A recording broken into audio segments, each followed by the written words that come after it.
outgoing President, Mr. Mushir Rahman, and his team for their dedicated service and dynamic contributions during the last tenure. And of course, their efforts in research, dissemination, technical guidance, industry collaboration have extended world poultry science Bangladesh brand roles as a vital platform for our poultry fraternity.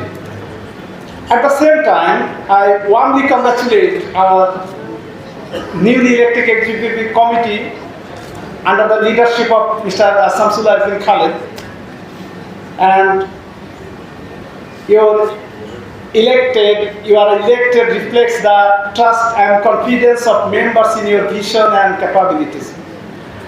And I am very much confident that under the new president guidance, WPSA-BB will further expand its contribution in promoting, of course, especially the scientific knowledge, innovation, and sustainable practice in Bangladesh poultry industries.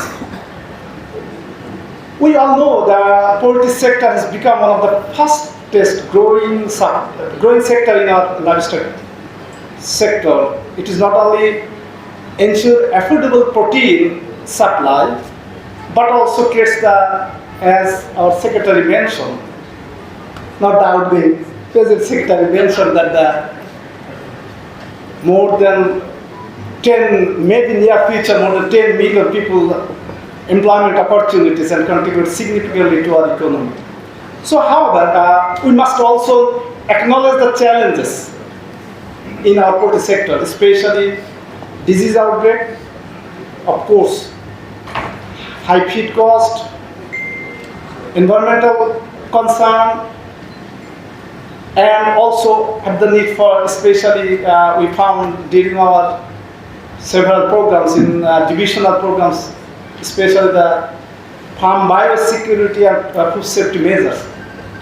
So to overcome these research-based solution, of course, our Bangladesh Livestock Research Institute and Academic Institute also have some research collaboration, and research-based solution, modern technologies and capability buildings are indispensable.